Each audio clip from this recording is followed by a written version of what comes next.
Subscribe करें और bell दबाएं ताकि कोई खबर रह न जाए।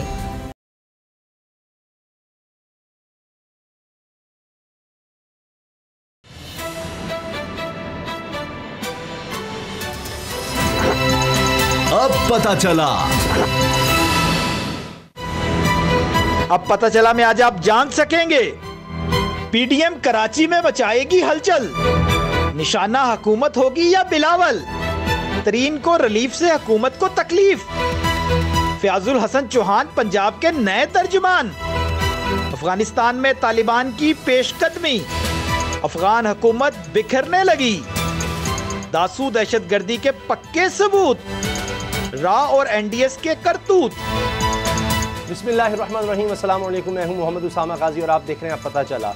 अफ़गानिस्तान की सूरत हाल जिस तरह से तेज़ी से तब्दील हो रही है और अफ़गान तालिबान तेज़ी से एक के बाद एक दारुल हुकूमत पर कब्ज़ा कर रहे हैं, कंट्रोल हासिल कर रहे हैं, उसी तरह से अमेरिका और कुछ दीगर ममालिक की तरफ से पाकिस्तान पर दबाव बढ़ाने की कोशिश हो रही है कि पाकिस्तान कुछ करके दिखाए, ऐसा कर दे कि पता नहीं क्या हो जाए कि अफ़गान तालिबान जनाब पीछे हट जाएँ और अफ़गान हुकूमत की बातें सारी मान ली जाए, अमेरिका की बात मान ली जाए। इस दौरान में अगर हम देखें तो पाकिस्तान में जिस चीज़ की ज़रूरत है वो पाकिस्तान में इस्तेहकाम, पॉलिटिकल इस्तेहकाम जिसको हम कह सकते हैं, सियासी इस्तेहकाम, उसकी बहुत ज़्यादा ज़रूरत है। लेकिन इसी दौरान में पीडीएम का एक इकट्ठ होता है और उसके बाद कहा जाता है कि जनाब अब कराची से जलसों का फिर आगाज़ होगा। लेकिन इसमें बात ये एक सोचने की है कि कराची क्यों, क्या ये जलसा जो होने जा रहा है पीडीएम का, ये इमरान खान के ख़िलाफ़ होगा या बिलावल भुट्टो ज़रदारी के ख़िलाफ़ जो पीडीएम को छोड़ गए। अब दूसरी तरफ ये खबरें भी हैं कि बिलावल साहब की पीपल्स पार्टी ये तजवीज़ के ना उस तब्दीली लाई जाए, इस पर नून लीग सोच विचार भी कर रही है। पीडीएम अपने इख्तलाफात दबाने के लिए भी मुलाकातें कर रही है और वहाँ पर इख्तलाफात की बातें होने लगेंगी। जी अगर इस इत्तेहाद को टूटने से बचाना है तो ज़रूरी है कि इस्टेब्लिशमेंट से कुछ लोग जाकर मिल रहे हैं वो ना मिले, लेकिन इसका कोई जवाब कहीं से नहीं आता। ये मीटिंग के अंदर की कहानी मैं आपको बता रहा हूँ। अब हुकूमत क्या कर रही है, हुकूमत अपने अंदर इस्तेहकाम पैदा करने की कोशिश तो कर रही है लेकिन जहांगीर तरीन साहब को रिलीफ देने के लिए तैयार नहीं है। फयाजुल हसन चौहान साहब की एंट्री हो चुकी है, अब वही वाहिद तर्जुमान होंगे पंजाब हुकूमत के और उनके पास ये भी टास्क है, उन्होंने तरीन ग्रुप को भी टफ टाइम देना है। हाई कोर्ट से तरीन ग्रुप को अगर रिलीफ मिलता है तो सुप्रीम कोर्ट में हुकूमत चैलेंज कर देती है, यानी सामने खड़ी हुई है तरीन ग्रुप के, तो वहाँ से हुकूमत पीछे नहीं हट रही। और अगर तरीन ग्रुप एक्टिव हो गया तो फिर हुकूमत के लिए अदम इस्तेहकाम बढ़ भी सकता है, दूसरा पीडीएम भी है। आज प्रोग्राम का आगाज़ इसी से करेंगे। बाबर डोगर साहब और गुलाम मुर्तज़ा साहब मेरे साथ हैं। बाबर डोगर साहब, ये जो जलसा कराची में होने जा रहा है, एक सवाल ये जहनों में आ रहा है कि ये इमरान खान के खिलाफ है या बिलावल भुट्टो ज़रदारी साहब को पीपल्स पार्टी को कोई पैगाम देना है कराची जाकर, पीपल्स पार्टी की जहाँ गवर्नमेंट है।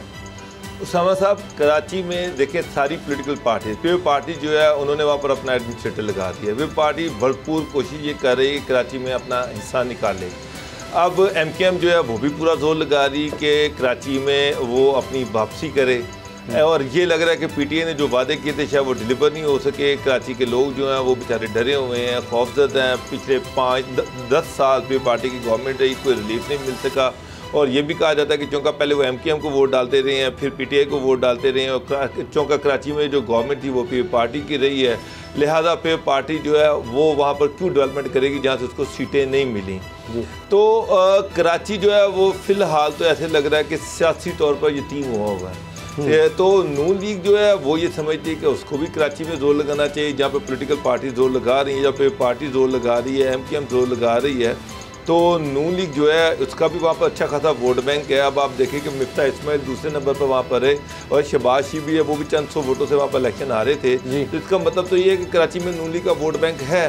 तो कराची में नून लीग जो है वो अब अपना जोर लगाने लगी है। वहाँ पर पीडीएम जो है वो वहाँ पर जलसा करेगी और कराची में मौलाना फजल रहमान की अच्छी खासी फॉलोइंग है और जो वहाँ पर जो क्राउड है वो जो भरने का ज़िम्मा होगा वो मौलाना फजल रहमान का होगा। वो सारे जो मसाजिद में तलबा हैं, जहाँ उनके मदारिस में तलबा हैं, उनको वहाँ पर भेजा जाएगा।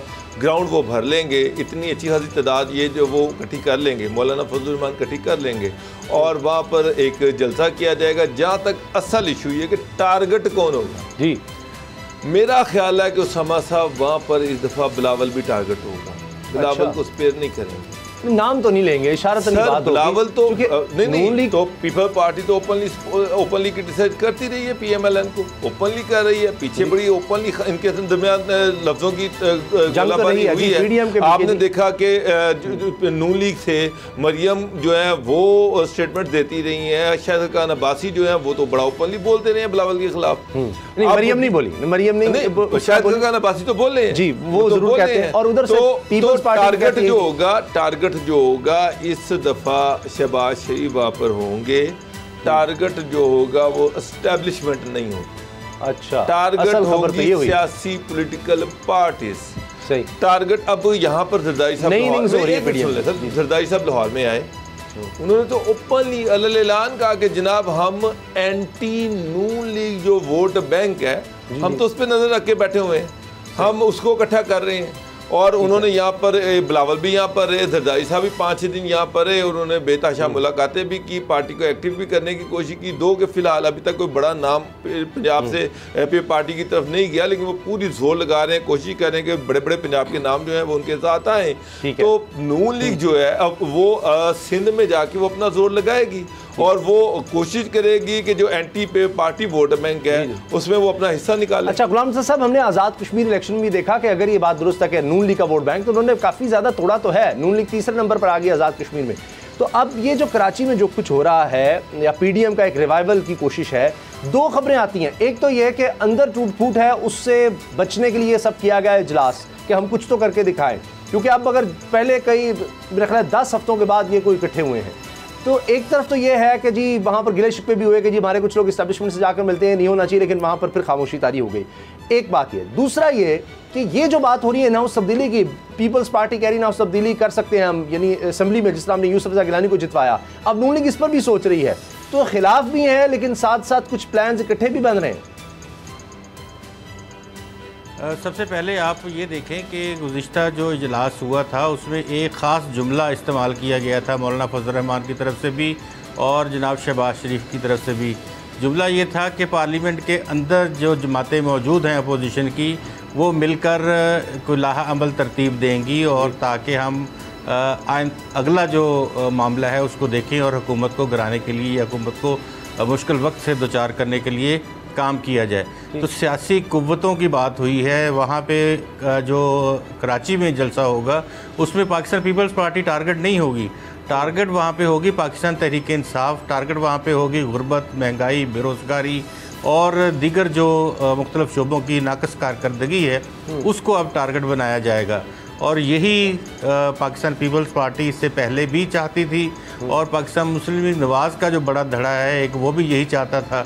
और मौलाना फजल रहमान और मियां नवाज शरीफ जो हैं उनकी सोच कुछ और थी, जो कि अब उम्मीद की जा सकती है कि आने वाले दिनों में उनकी ये सोच जो है वो पॉलिटिकल ज़्यादातर जो है वो हो जाएगी और अदारों की निस्बत पॉलिटिकल पार्टीज़ के ऊपर ज़्यादा बेहतर अंदाज में एक दूसरे के ऊपर जिससे तनकीद पहले की जा सकती थी, की जा रही थी, उसी तरह से ये तनकीद की जाएगी। और इन हाउस तब्दीली, दूसरी बात ये है कि जी इन हाउस तब्दीली की जो बात चल रही है कि जी कौमी असम्बली में नून लीग सोच रही है, इन हाउस तब्दीली की देखें, अगर इन हाउस तब्दीली वाला अगर हम सीन देखें तो 2022 में अगर इलेक्शन करवाने के लिए मुख्तलफ जो लोग हैं वो एक्टिव हैं, तो फिर इन हाउस तब्दीली 5-4 महीनों के लिए, 3 महीनों के लिए कोई भी करने के लिए तैयार नहीं होगा। तो बेहतर होगा कि इस तमाम लोग जो हैं वो कोशिश करें इंतखाबात, क्योंकि अब अगर मार्च में बल्दियाती इंतखाबात जाने हैं और उसके लिए अभी से तैयारियां लोगों ने करनी शुरू कर दी हैं, तो ये काम काफ़ी मुश्किल होता है बल्दियाती इंतखाबात का भी, क्योंकि लोकल सतहों पर भी लोगों को एक्टिवेट करना, ज़िला कौंसल, यूनियन कौंसिल और फिर वार्ड और हर हल्का छोटा तमाम जो शहर की सतह पे लोगों को एक्टिवेट किया जाता है। अब यहाँ पे वही बात थी कि बयानिए का जो मामला है वो उसमें से, उस मखमस में से पीपल्स पाकिस्तान मुस्लिम लीग नवाज़ जो है वो निकलने की कोशिश कर रही है, और अगर वो उससे बाहर निकल आती है तो फिर आप ये देखेंगे कि ये अब पॉलिटिकल जो जलसे जुलूस हैं ये वो शुरू होंगे। और पीडीएम इतने बेवकूफ़ लोग नहीं हैं कोई भी उसमें कि वो इसी तरह से आम जलसे करने के लिए या अपनी कि जी हमारी थोड़ी बहुत सेह बन जाएगी उसके लिए हम बाहर निकलें या अपोजिशन का नाम होगा, ऐसा नहीं है। ये बाकायदा बैठते हैं, सोचते हैं और पॉलिटिकल माइंड्स हैं। बेशक वो कामयाबी से हमकिनार हो उनकी स्ट्रेटजी या ना हो। आपको पता है कि बड़ी अच्छे जलसे जा रहे थे एकदम पीपल्स पार्टी की जानिब से जो पॉलिसी जो लाहा अमल सामने रखा गया, उससे आपने देखा कि काफ़ी जो मामलात हैं वो डाउन हुए और पीडीएम जो है वो लाहौर जलसे ने भी बड़ी मायूसी फैलाई, डब्बे में बंद हो गई। लाहौर जलसे ने मायूसी फैलाई। उसमें ये था कि मरियम नवाज साहबा ने एक वक्त ले रखा था अपने वालिद साहब से, अपने चचा से कि मैं 6, 7, 8 महीनों में गवर्नमेंट को चलता करूँगी। अब वो तो पूरा नहीं हो सका। सही। अब आ गए हैं दोबारा चचा के पास मामला, तो अब मामला पॉलिटिकली जाएंगे और बाकी जमातें भी साथ होंगी। ठीक है। अच्छा, कुछ वक्त मांगा था, शायद वो 6 महीने होते हैं हमारे यहाँ सियासत में, कहा जाता है 6 महीने का एक टेन्योर होता है, उसके बाद फिर हलचल। तो बाबर डोगर साहब अब 6 महीने ही हैं बल्दियाती इलेक्शन में, और जिसका जिक्र अभी गुलाम रसूल साहब ने भी किया, तो उसमें अगर हम देखें तो क्या उसकी भी तैयारी हो रही है? क्योंकि पंजाब आबादी के लिहाज से भी सबसे बड़ा और उसी लिए सीटों के लिहाज से भी सबसे अहम, सबसे ज़्यादा सीटें यहाँ से, तो यहाँ पर अगर आपने बल्दियाती इलेक्शन में एक मुकाबला करना है तो अभी वक्त नहीं शुरू हो जाता? क्योंकि 6 महीने कोई ज़्यादा वक्त नहीं है। जिस तरह गुलाम रसूल साहब कह रहे हैं कि जी आपने कौंसल सतह पर अपने लोगों को एक्टिव करना है, जो इस वक्त उनको यही नहीं पता कि हमारा बयानिया क्या है, हमने जाकर वोट महंगाई के हवाले से मांगना है कि जी महंगाई बढ़ी है, जी ये हुकूमत ने तबाह कर दिया, या हमने ये कहना है कि जनाब ये देखें ये तो सिलेक्टर की वजह से आए हैं, ये फ़लाँ की वजह से आए हैं, पीछे हमने वो खलाई मखलूक पर जाना है, हमने करना है तो करना क्या है? उसामा साहब, जिस तरह से आपने देखा गिलगित बल्तिस्तान में जो फेडरल वफाकी गवर्नमेंट होती है वही वहाँ पर आती है, जिस तरह से आज़ाद कश्मीर में देखा कि जो पाकिस्तान में जो गवर्नमेंट होती है वही आज़ाद कश्मीर में आती है, इसी तरह से मैंने पंजाब में देखा है कि पंजाब में जब भी बल्दियाती इलेक्शन हुए हैं तो जो भी उस वक्त की गवर्नमेंट है, प्रोविंशियल गवर्नमेंट है, उसी के बदले हमेशा जीते हैं।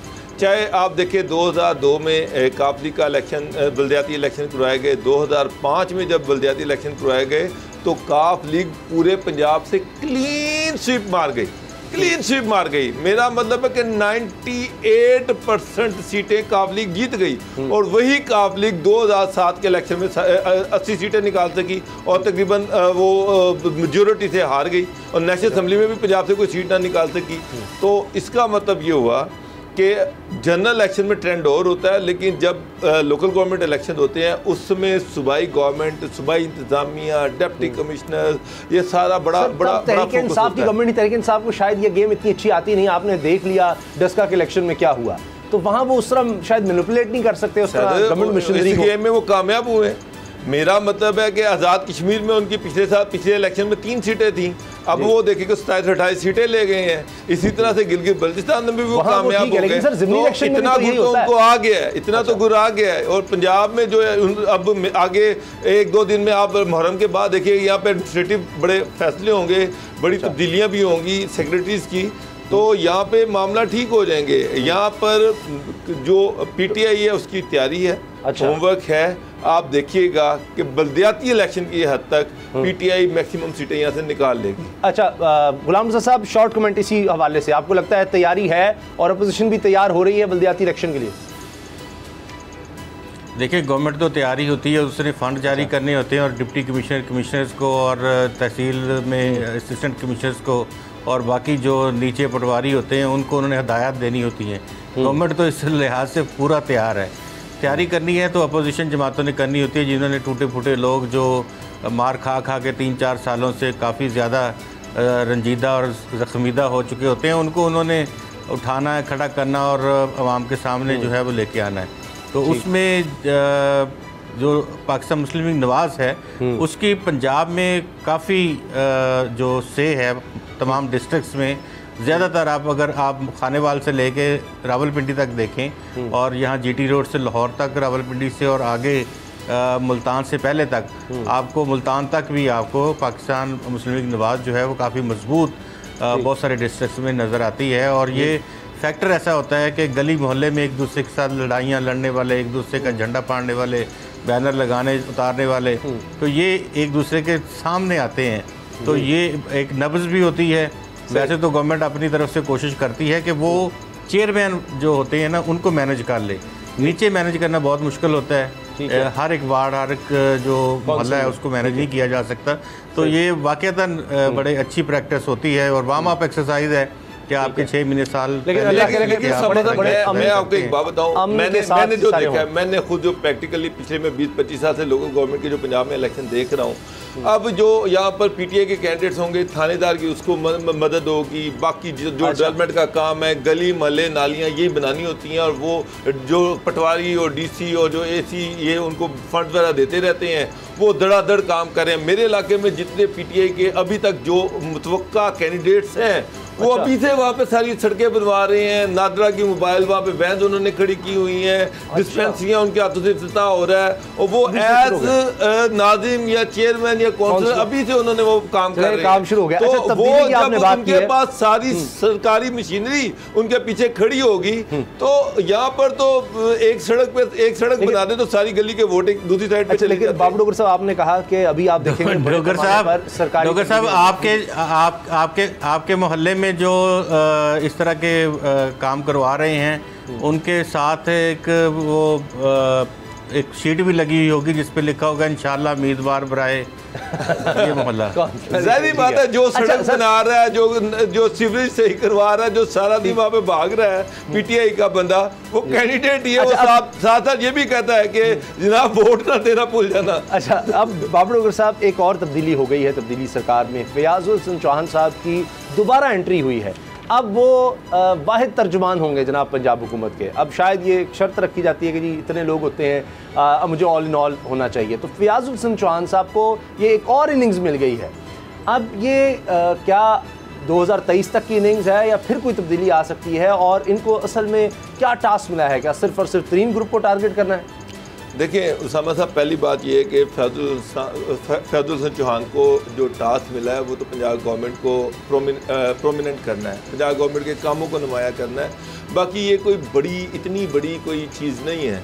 मेरा मतलब है, पहले वो मिनिस्टर थे इंफॉर्मेशन के, फिरदौस हाजी कवान जो थी वो पार्लिमानी असिस्टेंट थी इसकी इंफॉर्मेशन की, वो ये एक आइनी ओहदे हैं। फिरदौस हाजी कवान साहब को कोई मिनिस्ट्री नहीं दी गई, कोई उनको एडवाइजरी नहीं दी गई, उनको सिर्फ तर्जुमान बनाया गया। मिनिस्ट्री जो है वो सीएम के पास है। मैं आपको बताऊं, मेरी फिरदौस हाजी कवान जब उनसे चार्ज ले लिया गया तो मेरी उनसे बात हुई थी, तो उन्होंने एक चीज़ बड़ी क्लियर कही। उन्होंने कहा, देख ले, एक चीज़ मैं तुम्हें बता दूँ कि अगर मिनिस्ट्री मुझे नहीं मिली तो ये फिर इस राज्य को भी नहीं मिलनी। अच्छा, ठीक है। मिनिस्ट्री चौहान को भी नहीं सॉरी मिलनी, तो मिनिस्ट्री तो उनको वाकई नहीं मिली, सिर्फ उनको जो है वो एक तर्जुमानी मिली है। तर्जुमानी ये है कि ना वो मुफ्ती चैनल में बैठेंगे और गवर्नमेंट को रिप्रेजेंट करेंगे। ये बस एक नोटिफिकेशन है, ये कोई आईनी कानूनी ओहदा नहीं। मेरा सवाल ये है कि दूसरी चीज एक छठी इस तरह की तब्दीली है, ये इत्मीनान क्यों नहीं, क्यों इतना मुश्किल है कि उस्मान बुज़दार साहब की तर्जुमानी की जा सके, उनको प्रोमिनेंट किया जा सके? उस्मान बुज़दार का ये है कि जो भी आता है मेरा तर्जुमान आता है और वो खुश प्राइम मिनिस्टर को करता रहता है, मेरी बात ही नहीं करता। दूसरी सिर्फ एक चीज़ मैं और फिर आप गुलाम मुर्तज़ा साहब से पूछ लीजिएगा, एक चीज़ ये है कि जहांगीर 3 के हवाले से जो आपने बात की है, तो मैं उसमें ये है कि 5-6 शुगर मिलें जो थी लाहौर हाई कोर्ट में गई कि जी एक्स जो मिल रेट है उसके खिलाफ गई थी, और 84 रुपये 50 पैसे जो था एक्स मिल रेट था, उस पर हाई कोर्ट ने उनको रिलीफ दे दिया कि ठीक है आप इससे ज़्यादा कीमत बढ़ा लें, जिसके नतीजे में उन्होंने 100 रुपये किलो चीनी कर दी। जहांगीर 3 ग्रुप जो है, जहांगीर 3 जो थे वो बाद में जब ये फैसला है उसके बाद वो भी हाई कोर्ट में चले गए, हाई कोर्ट ने उनको रिलीफ दे दिया। गवर्नमेंट उन 6 मिलों के खिलाफ सुप्रीम कोर्ट में चली गई। जब सुप्रीम कोर्ट में गई तो सुप्रीम कोर्ट ने कल ये केस दोबारा रेफर बैक कर दिया लाहौर हाई कोर्ट को कि 15 दिन में दोबारा इसको एग्जामिन करके फैसला करें। तो जहांगीर 3 जिनको रिलीफ मिला, चूँकि 6 जो मिले थी उनके खिलाफ भी गवर्नमेंट सुप्रीम कोर्ट में गई थी, तो इसमें भी चली गई। तो ये कोई पॉलिटिकल फैसला नहीं है, ऐसा जहांगीर 3 को टारगेट नहीं किया जा रहा। जो मेरी शुगर मिल सारों को ही टारगेट किया जा रहा है, लेकिन उसमें सबसे बड़ा स्टेक कहा जाता है जहांगीर 3 का है। गुलाम मुर्तज़ा साहब, फयाजुल हसन चौहान साहब, ये अगर मैं गलत नहीं हूँ, क्योंकि अंदाज़े लगाना और याद रखना भी मुश्किल हो जाता है कौन कितनी दफ़ा आया कितनी दफ़ा गया, तो ये कोई छठी मेरा ख्याल है इस तरह की तब्दीली है तर्जुमान के लिहाज से, वज़ारत इत्तलात के लिहाज से कह दे पंजाब में। यह आखिरी होगी इस टेन्योर की या कोई पता नहीं क्या हो जाए? नहीं, इस दफ़ा तो मेरा याती राय है, तजर्बा भी है इस हवाले से, और मेरी 1-2 जगह पे बात भी हुई है। ये आखिरी तब्दीली है, जिस तरह हम कहते हैं कि सबात एक तगैर को है ज़माने में, तो अब चौहान साहब भी तर्जमानी करेंगे और चौहान साहब के साथ ही ये सिलसिला जो है वो रहेगा तावक्त है कि कोई ऐसा एकदम से कोई बहुत बड़ा ब्लंडर उनसे ना हो जाए जिस तरह अमूमी तौर पे वो कर गुजरते हैं और ज़्यादा शोला बयानी में कुछ ऐसा बयान भी दे जाते हैं जिस बात का तो वो नहीं कि गले पड़ जाता है। अदरवाइज़ ये फैसला है कि अब फैज़ल हसन चौहान साहब भी जो है हुकूमत की तर्जुमानी करेंगे। अगर उस्मान बुज़दार साहब जिस तरह से डॉक्टर फिरदौस आशिकवान साहिबा से मुतमईन नहीं थे, या जिस तरह से उससे पहले मुतमईन नहीं थे, या उनसे पहले मुतमईन नहीं थे, या उनसे पहले मुतमईन नहीं थे, अगर वो अब कहते हैं दोबारा इमरान खान साहब को कि जी मैं तो मुतमईन नहीं हूँ, देखे ना ये मेरी तो बात ही नहीं हो रही, मुझे उस तरह प्रोजेक्ट ही नहीं किया जा रहा, तो इमरान खान साहब क्या कहेंगे कि बस कर दो, अब मैं और नहीं तुम्हारी वजह से तब्दीली अब लाऊंगा, ये बस जैसे भी अब यही चलेगा, ऐसा ही होगा फिर?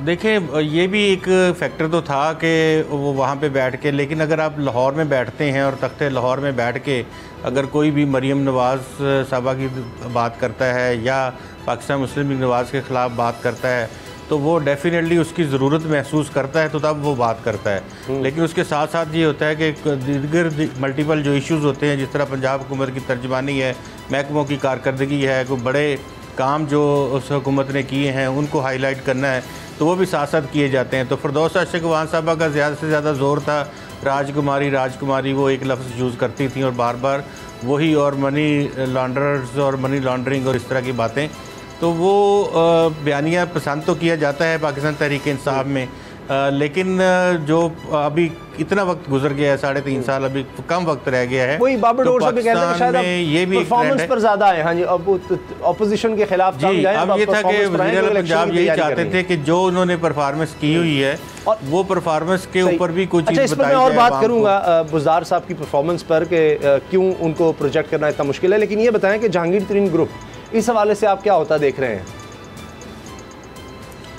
मैं होता कुछ नहीं देख रहा जी, मेरे पास एक इंफॉर्मेशन है, वो ये है कि आइंदा 2 से 3 रोज़ में, मंडे या ट्यूसडे को एक रिपोर्ट आएगी चीनी के हवाले से ही, शुगर मिलों के हवाले से ही, उसमें फिर दोबारा से एक बहुत बड़ी जो चीज़ है वो इसी तरह की निकलेगी। अच्छा। और ये केस उसी तरह से गर्म हो जाएगा जैसे पहले दिनों में गर्म था, चीनी की रिपोर्ट जिस तरह आई थी उस तरह से। अब ये रिपोर्ट जो होगी ना, ये कार्टलाइजेशन के ऊपर होगी, और इस कार्टलाइजेशन में बड़े नाम आ रहे हैं, कुछ 1-2 नाम दाखिल करवाने की कोशिश की जा रही है, कुछ 1-2 नाम निकलवाने की कोशिश की जा रही है उसमें से। अब देखते हैं कि वो मंडे ट्यूसडे को जो रिपोर्ट आनी है इस्लामाबाद के एक ऑफिस से ही आएगी वो, तो उसमें फिर क्या होगा।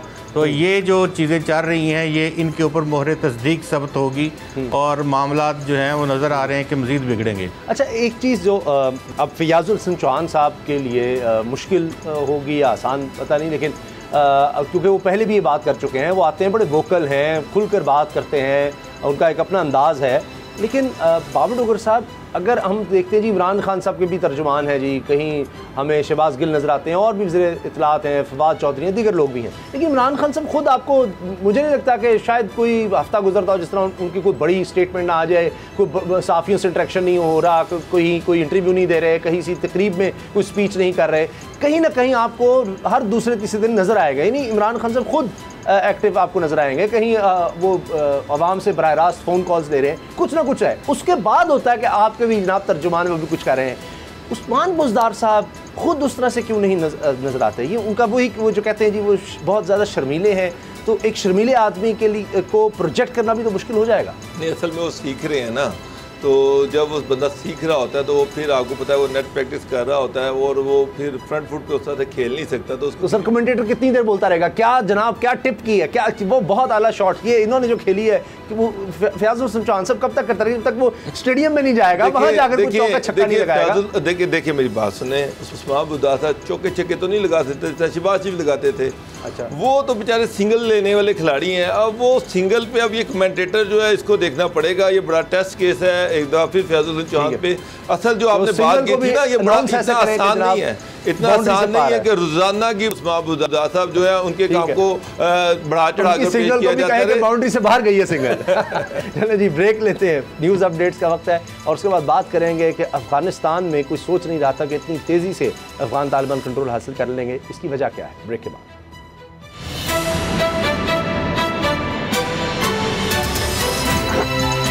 अब पता चला,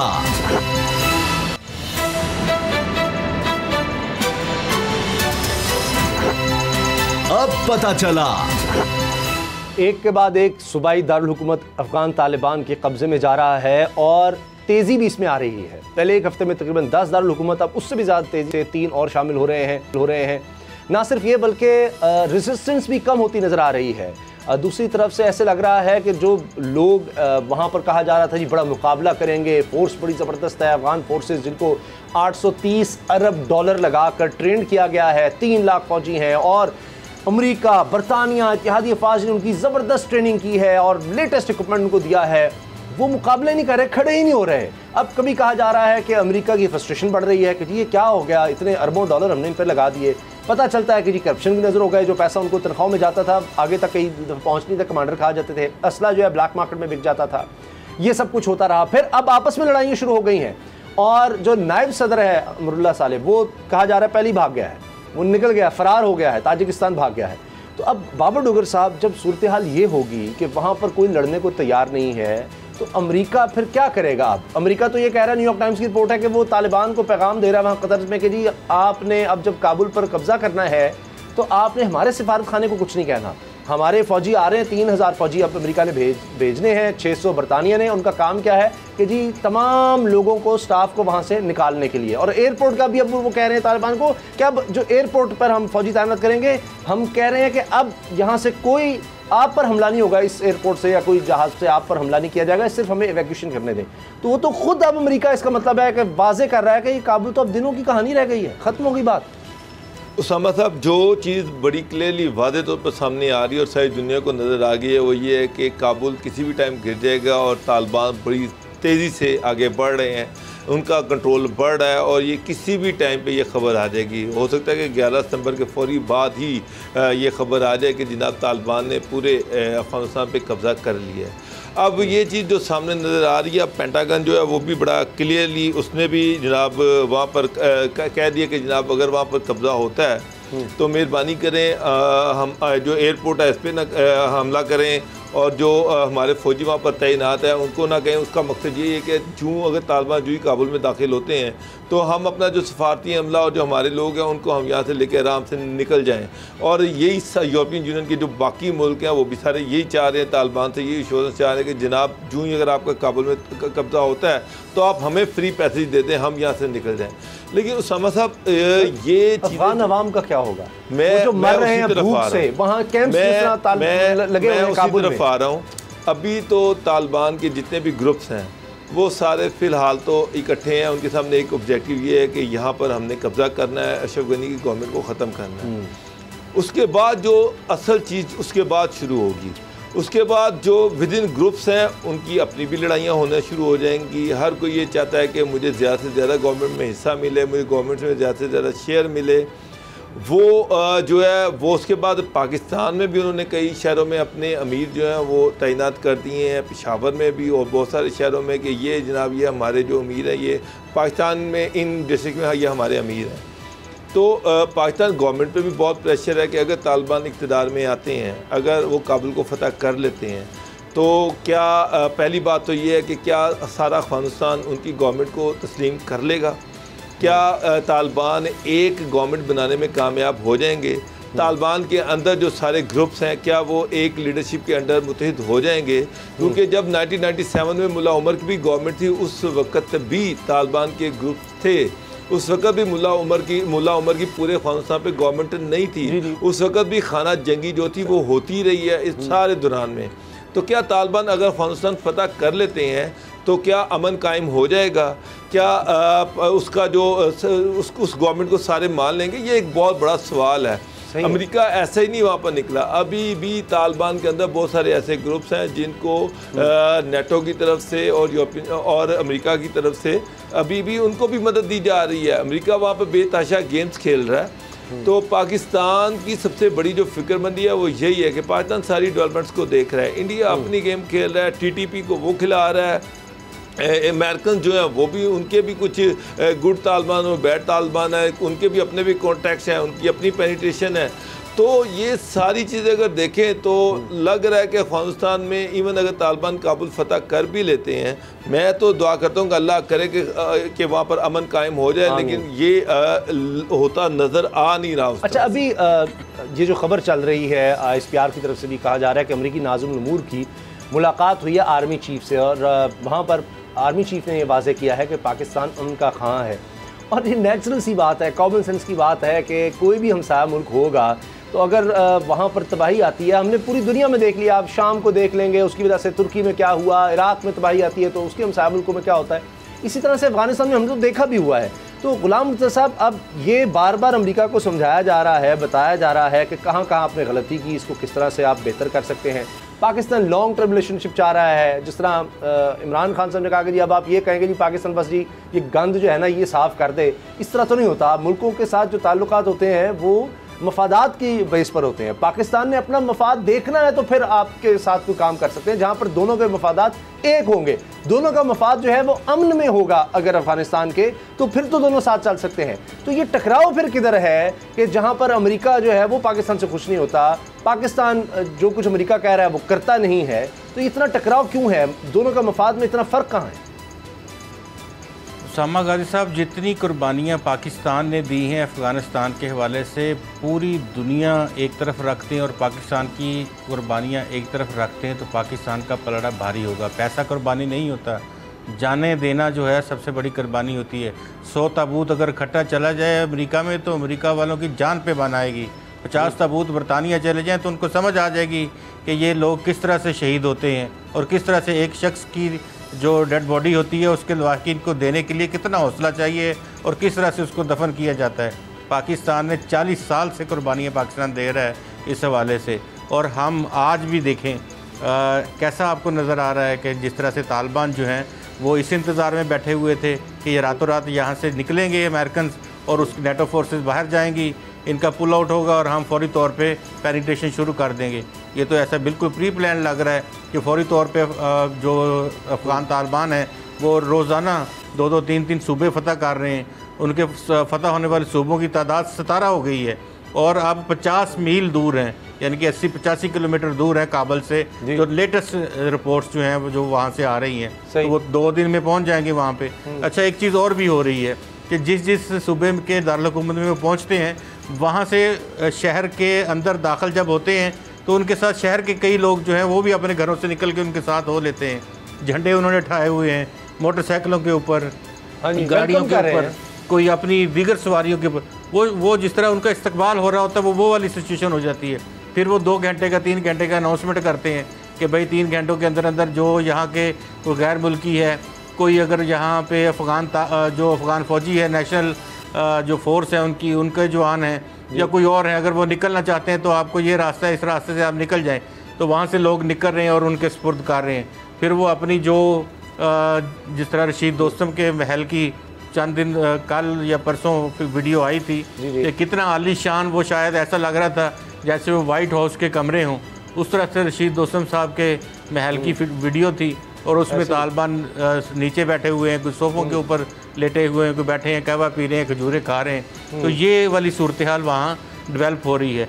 अच्छा, मैं थोड़ा डिफरेंट इस हवाले से 1-2 बातें करना चाहता हूँ। एक ट्वीट्स हैं हमारे पास ना, आज डॉक्टर उमर ज़खीलवाल, ये पाकिस्तान में एम्बेसडर भी रहे हैं अफ़गानिस्तान के। पाकिस्तान का मौक़िफ़ रहा है कि अशरफ गनी जो हैं वो पीस टॉक में सीरियस नहीं है, और कई दफ़ा हमने देखा कि जब पीस टॉक्स हो रही थी, अमन के ऊपर बातचीत कहीं भी नज़दीक लगती थी तो कोई ना कोई ऐसा वाक़या होता था जो उन तमाम चीज़ों को तबाह कर देता था, सबूताज हो जाती थी तमाम चीज़ें। तो आज उन्होंने तकरीबन 22-23 ट्वीट्स किए हैं। ये है डॉक्टर उमर ज़खीलवाल, अगर आप उनके ट्वीट्स जो हैं वो दिखाएं तो ये उनको वो ये कहते हैं कि अशरफ गनी ने अपनी जो तशहीर है ज़ाती वो इन्होंने की है।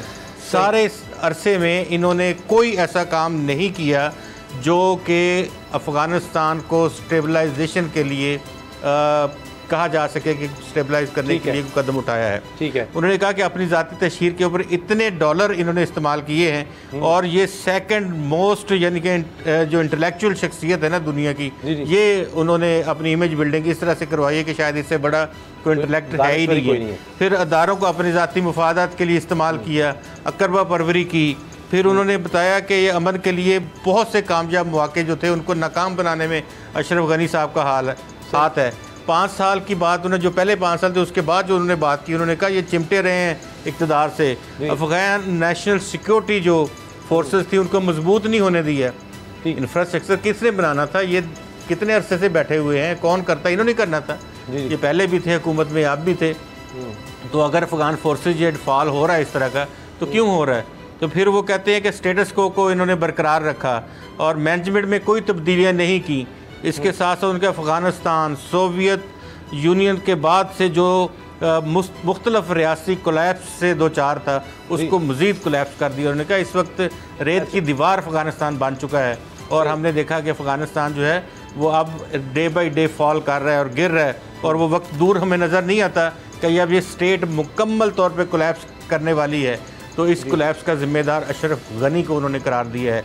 ये वहाँ के लोग हैं, ट्रू अफ़गानी है जिस बंदे ने ये उमर ज़कील वाल जिन्होंने ये ट्वीट्स किए हैं। और फिर उन्होंने कहा कि अशरफ गनी उदय अमन का कायम नहीं हो सकता। उन्होंने इमीडिएटली ये मुतालबा किया है। जी गुलाम साहब ब्रेक लेनी है और ब्रेक के बाद हम बात करेंगे पाकिस्तान के लिए चैलेंजेस हैं। पाकिस्तान ने अपने आप को महफूज बनाना है।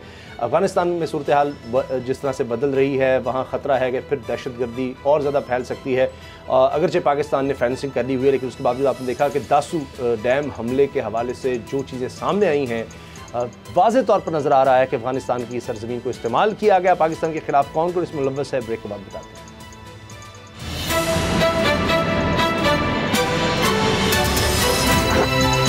अब पता चला।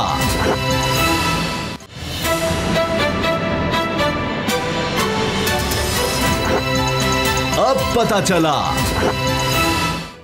दासू बम हमला ये एक बड़ी खौफनाक कोशिश थी पाकिस्तान और चीन के ताल्लुकात के दरमियान दरार डालने की, पाकिस्तान की डेवलपमेंट को रोकने की। इसमें 10 चीनी इंजीनियर्स हलाक हुए थे, 3 पाकिस्तानी इसमें शहीद हुए थे, 2 FC के जवान थे। और अब इसकी तफसीलात सामने लाई गई हैं, चीन से मुसलसल शेयर की गई और वज़ीर ख़ारजा शाह महमूद कुरैशी ने बाकायदा इस पर प्रेस कॉन्फ्रेंस की और एक एक चीज़ इसमें तफसील बताई गई कि किस तरह से ख़ुदकुश हमला ये किया गया। इसमें बड़ी इस्तेमाल हुई। ये बिल्कुल एक ब्लाइंड केस नज़र आ रहा था क्योंकि ख़ुदकुश हमलावर के जो अज़ाब मिले वो ट्रेस नहीं हो रहा था नादरा रिकॉर्ड से, लिहाजा वो पाकिस्तानी नहीं था। उसको ख़ास तौर पर अफ़गानिस्तान से लाया गया था। गाड़ी भी इसी तरह से स्मगल की गई लेकिन गाड़ी से फिर साथ लीड्स मिले और 1400 किलोमीटर जो पूरा एक इलाका यानी सड़क है वहाँ से फुटेज हासिल की, तकरीबन 34 कैमरों की। और इसमें बहुत सी टीमें लगीं और आखिरकार मुजरमान तक पहुँचा गया कि किस तरह से इसमें TTP मुलव्वस है और उनको सब फंडिंग भी और उनको सारी ट्रेनिंग और किस तरह से हमला करना है ये सब कुछ रॉ की तरफ से, भारतीय खुफिया एजेंसी की तरफ से ये सब कुछ दिया गया, टास्क गाइड किया गया और NDS की तरफ से अफ़गान जो इंटेलिजेंस एजेंसी है उसकी तरफ से। पाबड़ डोगर साहब, ये बड़ा अफसोसनाक है कि पाकिस्तान एक तरफ अमन की कोशिश कर रहा है, पाकिस्तान कोशिश कर रहा है कि मुल्क आगे जाए, ख़ित्ता आगे बढ़े। CPEC सिर्फ ये नहीं कि आप कहें पाकिस्तान के लिए, इसमें ज़ाहिर है कि अगर अफ़गानिस्तान में अमन हो जाए तो ये तो अब अफ़गानिस्तान के साथ सेंट्रल एशिया के साथ भी है। तो ये एक कोशिश ऐसे थी और ये पहले द्यामिर भाषा डैम पर अटैक की कोशिश थी। 7-8 महीने की प्लानिंग है, गाड़ी को गार में छुपा कर रखा गया था और फिर कोई कराची से गिरफ्तार हो रहा है और एक शख्स जो है किस तरह खुद की हमलावर को लेकर आ रहा है। एक एक चीज़ पाकिस्तान ने प्रूफ्स के साथ सामने रख दी है। अब इसमें एक ख़ास बात मैं बता दूं कि अभी चंद दिन पहले अक़वाम मुत्तहिदा की सिक्योरिटी काउंसिल में करारदाद मंजूर की गई कि जी जो ये हमला हुआ है दासू हमला, इसमें हमसाया ममालिक तमाम ममालिक जो हैं वो ताउन करें पाकिस्तान और चीन के साथ। तो बाबू डोगर साहब, अब क्या भारत इस पर कोई कार्रवाई करेगा अपनी खुफिया एजेंसी रॉ के ख़िलाफ़, क्योंकि ये तो अब सारे सबूत सामने आ गए हैं और अक़वाम मुत्तहिदा में आप देख लें कि वहाँ पर सिक्योरिटी काउंसिल में कहा गया है कि इसमें ताउन किया जाए। बिल्कुल उसामा साहब, ये बड़ा अनफॉर्चुनेट वाक़या था जिसमें रॉ और NDS ने मुकम्मल प्लानिंग की हुई थी। इशू चाहते ये थे कि ये बादशाह डैम जो है उसको टारगेट बनाएं, वहाँ तक नहीं पहुँचे कि तो धातु पर चीनी जो इंजीनियर थे उन पर अटैक कर दिया गया और उससे खुदकुश हमला किया गया। अब ये जो सारी इसकी एक कम्प्रीहेंसिव इन्वेस्टिगेशन की गई, जो CTD के DIG हैं KPK के जावेद इकबाल और शाह महमूद कैसी जो वज़ीर ख़ारजा, उन्होंने एक प्रेस कॉन्फ्रेंस भी की। उन्होंने उसमें कहा है कि चाइना की जो इन्वेस्टिगेशन एजेंसीज हैं उनके साथ कोऑपरेशन भी उन्होंने भी कोऑपरेट किया, उनको साइड पर भी लेके गए, सारा फोरेंसिक मायना किया गया, जो खुदकुश हमलावर थे उनके जिस्म उनके अज़ा मिले उसका भी फोरेंसिक ऑडिट किया गया, गाड़ी मिल गई, सारा कुछ मिल गया, जो लिंक्स हैं वो इस्टेब्लिश हो चुके हैं।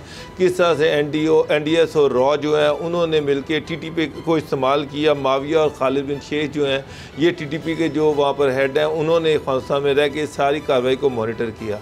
अब सारे लिंक्स डॉट्स मिल चुके हैं, चाइना को पाकिस्तान ने आगाह कर दिया है, सारी इन्वेस्टिगेशन जो है उससे उनको बता दी गई है कि किस तरह से CPEC को या पाकिस्तान और चाइना के जो कॉपरेशन से जो भी डैम या बड़ी साइट्स बन रही हैं, किस तरह से ये इंडिया अफगानिस्तान की सरजमीन को इस्तेमाल कर रहा है, उसके ज़रिए से पाकिस्तान में दहशतगर्दी कर रहा है, CPEC को टारगेट कर रहा है, अमेरिका का वो स्ट्रेटेजिक पार्टनर है और सारी चीज़ें खुल के अब दुनिया के सामने आ गई हैं। मैं हैरान हूँ कि UN सिक्योरिटी काउंसिल में इंडिया और अफगानिस्तान जो है ये पाकिस्तान पर इल्ज़ाम लगा रहे हैं कि हम तालिबान की मदद कर रहे हैं, जबकि यहाँ पे बाढ़ लगी हुई है और ये कि यहाँ से जनाब लोग जा रहे हैं अफगानिस्तान के अंदर। दूसरी तरफ और उसका कोई एविडेंस नहीं है। उन्होंने कहते हैं कि जी हम एविडेंस देंगे, लेकिन अभी तक कोई एक सिंगल एविडेंस नहीं दिया। दूसरी तरफ पाकिस्तान एविडेंसेस के साथ पूरी इन्वेस्टिगेशन रिपोर्ट में सारे एविडेंसेस है, हर चीज़ है कि जो लोग मेरे हैं जिनके अज़ा हैं वो फ़ानी है। अब हम ये चाहते हैं कि अफगान गवर्नमेंट हमारे साथ कोऑपरेट करे, आइडेंटिफाई करे कि ये कौन सी फैमिलीज हैं, कौन से लोग हैं। रॉ जो है वो पाकिस्तान के साथ चले। जी तो ताकि उनको अरेस्ट किया जाए, उस पूरे गैंग को अरेस्ट किया जाए। जब हम एविडेंसेस के साथ अफगान गवर्नमेंट के साथ बात कर रहे हैं तो उस पर एक्शन लेना, इंडियन गवर्नमेंट उस पर एक्शन ले और उन लोगों को गिरफ्तार करे, उनके खिलाफ कार्रवाई की जाए जो कि इसमें मुलविस हैं।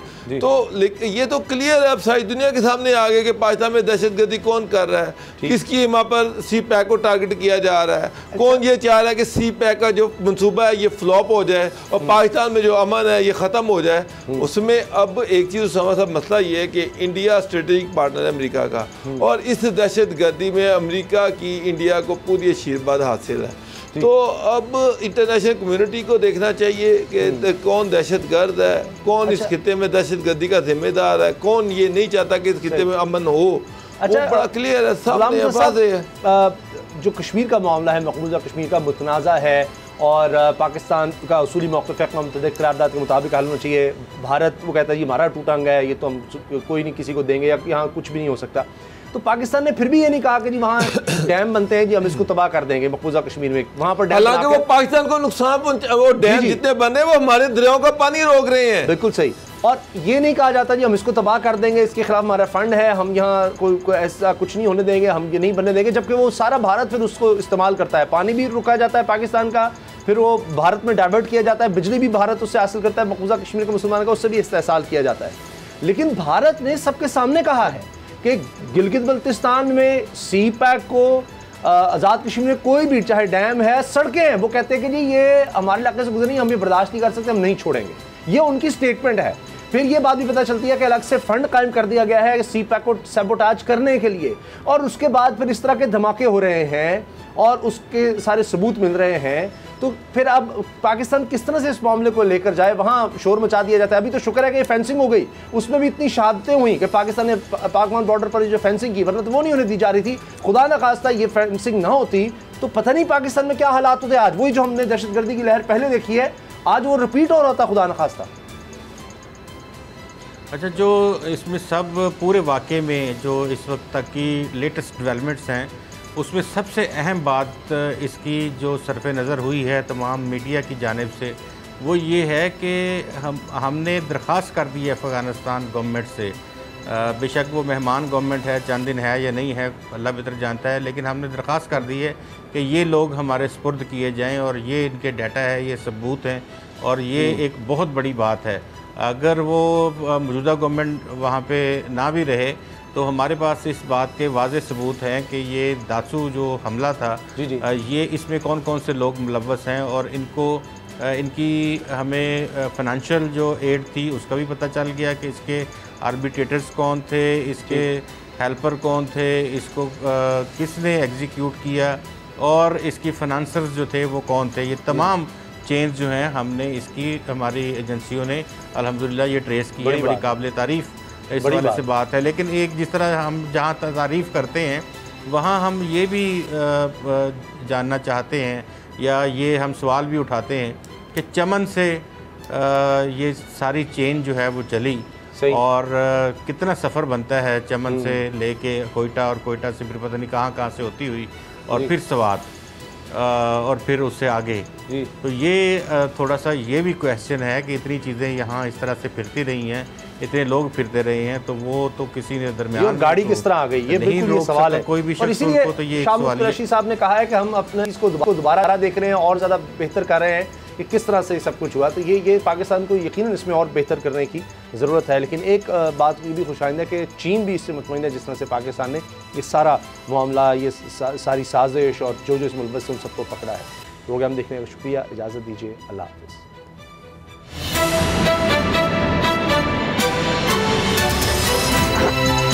अब पता चला। सब्सक्राइब करें और बेल दबाएं ताकि कोई खबर रह न जाए।